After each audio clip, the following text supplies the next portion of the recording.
비장애인들에게는 교통권, 이동권이 편리합니다만은 그러나 장애인들은 그렇지 못하지요. 충북 지역의 사정은 어떤지도 좀 살펴보겠습니다. 지난 20일 날이 장애인의 날이었는데요. 그렇습니다. 매년 이맘때만 되면 이제 이런저런 얘기들이 좀 있긴 한데 일단 그렇죠. 충북 상황을 좀 보겠습니다.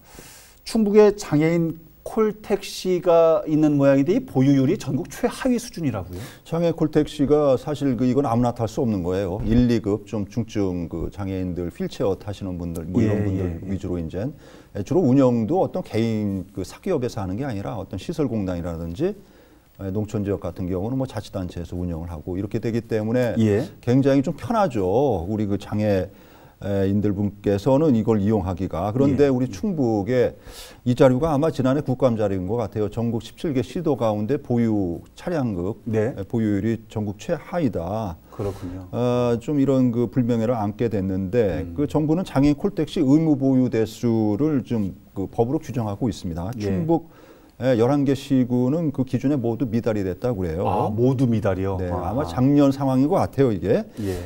그러니까는 그래서 그러다 보니 이제 각 시군에서 임시방편으로 휠체어를 타지 않는 장애인들은 일반 택시를 타라. 대신 바우처를 끊어주겠다.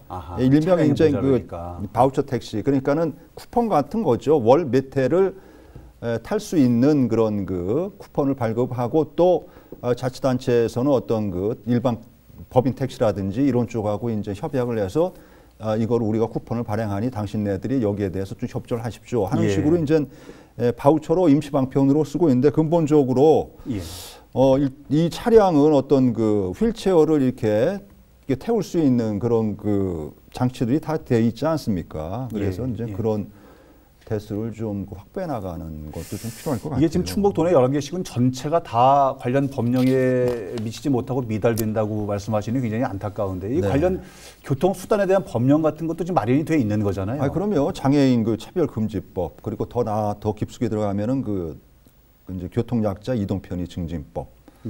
우리 장애인들이 가장 숙제가 뭐냐면은 일자리하고 이런 이동권이 굉장히 중요한 거 아니겠습니까? 그래서 그각 지자체 보행이 어려운 중증장애인 150명당 한 대 특별교통수단을 마련해야 한다. 흔히 장애인 콜택시로 부르는 휠체어 리프트 차량이죠. 특장차. 그런데 이 법정 대수 참 이 갖추기가 물론 이제 수요란 측면이 있겠죠. 어느 정도 이용하냐 하는 부분이 있겠죠. 그런데 그걸 일반 수요랑 어떤 장애인들이 필요로 하는 수요랑은 어떤 같은 잣대로 볼 수는 없겠고. 옥천 같은 경우에 지금 설명을 해주시는 얘기를 계속 듣다 보니까 좀 연관이 돼서 여쭤보는 건데 옥천 같은 경우에는 장애인 차량 콜택시를 증차를 해라 그랬더니 증차 대신 대차를 해서 반발을 사고 있다고 이게 이제 제가 아까 말씀드린 과연 이제 수요란 측면을 이제 군청하고 이제 우리 장애인 입장에서는 해석이 다른 거 아니겠습니까?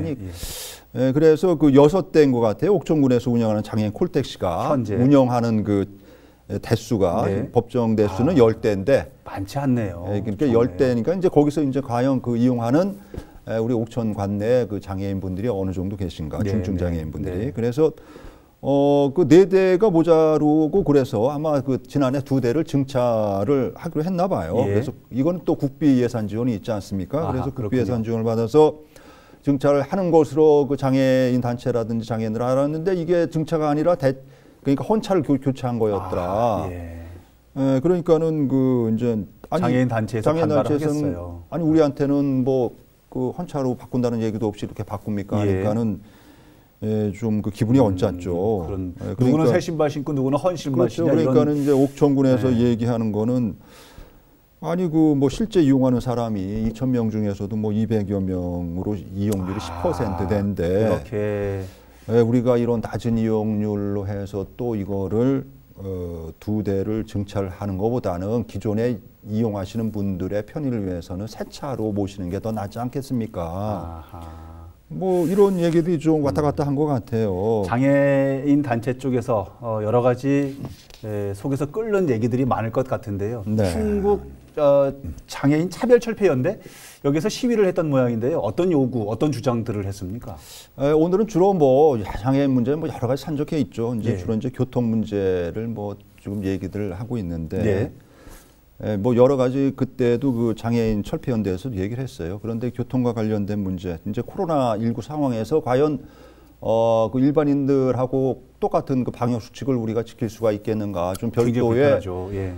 방역 수칙 그리고 또 장애인들 도와주는 도우미 분들이 있지 않습니까? 그런 네. 분들의 접촉도 지금 어렵게 된 것이고 또 거리 나가 보면 점자라든지 예. 이런 부분에 대해서 좀 사용도 불편하고 어떤 그런 그 방역 수칙 때문에 뭐 테이프로 뭐 점자 이런 그 버튼도 가려놓고 그런 부분들에 대해서 좀 뭔가 좀 매뉴얼을 만들어 달라 뭐 이런 얘기들을 좀 많이 한 것 같아요. 예. 그리고 이제 어차피 교통 얘기니까 뭐 여러 가지 중형 저상 버스 도입을 좀 해달라. 예.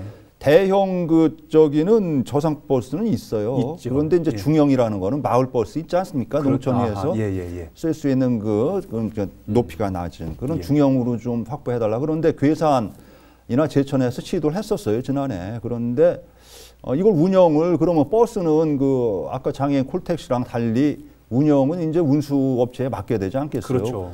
그런데 저희들은 이거는 좀 그렇습니다. 운수업체 쪽에서. 그래서 제천 같은 경우는 대형 조상으로 바꿨고 예. 일반인들하고 뭐 같이 우리 장애인분들 이용할 수 있게 괴산에서는 거기도 아마 그게 이제 그 국비 지원 사업인데 그것도 계획대로 추진을 못한 것 같아요. 네. 그렇군요. 알겠습니다. 마지막으로 애로점이 있어요. 예, 짧게 하나만 더 여쭤볼게요. 네. 그 어린이 보호구역 얘기는 많이 들었는데 장애인 보호구역이 있다는 것도 저도 조금 생소했었는데 이게 있는 모양이고 충북에서는 2곳뿐이라면서 또 이것도 놀라운 사실입니다. 그렇습니다. 그 장애인 보호구역 지난 2011년도에 생긴 교통약자 보호구역으로 그러니까 장애인을 보호하기 위해서 도로에 우리 그 어린이 그 보호구역 학교 근처에 있으면 있지 않습니까? 30km 제한. 그런데 우리 그 도에서는 이 시설이 170곳의 장애인 복지 시설이 있는데 170곳인데 현재 인근 도로가에 지금 시설들이 있는 게 여러 군데 있지 않겠습니까? 그러니까는 그런데도 불구하고 그 두 군데 있는 데가 청주의 충북재활원과 그 충주의 숭덕재활원 그 앞에만 두 곳이 있다. 물론 뭐 이렇게 지정을 해놨다고 차들이 뭐 이렇게 슬슬 다니고 그럴 수도 있겠고 아닐 수도 있겠지만은 그래도 그런 그 경계 표시를 해놓으면은 아무래도 조심 운전하게 되지 않겠습니까? 요즘 같이 또 뭐 30이다, 뭐 50 넘어가면 걸리는 구역이 많은데 그런 부분들을 좀 확충해 달라. 충남 같은 이웃한 지역도 뭐 11곳이나 되는데 뭐 이렇게 이런 요구들이 있었습니다. 알겠습니다. 매년 요맘때가 아니라 좀 지속적으로 관심을 가졌으면 좋겠습니다. 오늘 도움 말씀 함께 나눠주신 홍순목 시사평론가였습니다. 말씀 고맙습니다. 자, 4월 23일 금요일 뉴스박스는 여기서 마치겠습니다. 여러분 고맙습니다.